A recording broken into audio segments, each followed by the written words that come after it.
Today, for our devotional thought, I want us to look at just a simple thought.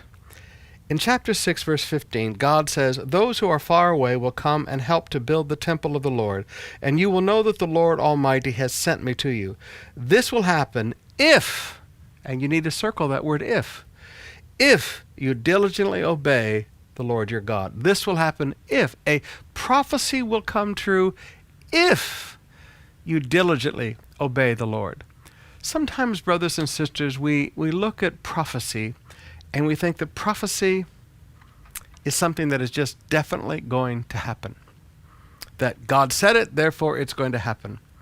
And I see a lot of people running around the world today prophesying things. And, I have no problem with some of it, but I have big problems with others of it. I don't believe in personal prophecy. I don't see that as the New Testament office of a prophet to control people's lives with prophecies.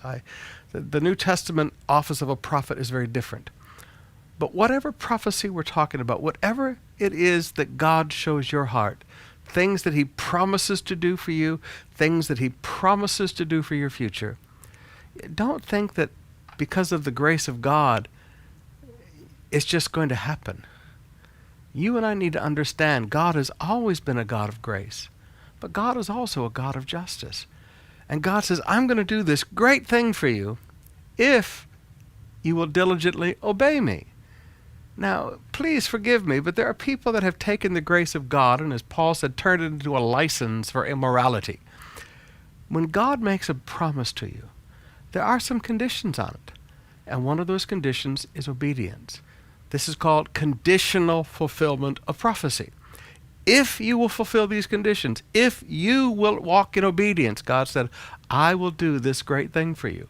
Now, please forgive me, and I don't want to put any condemnation on you, but I do want us to be honest with our hearts. Sometimes we think that God has failed us. God did not fail us.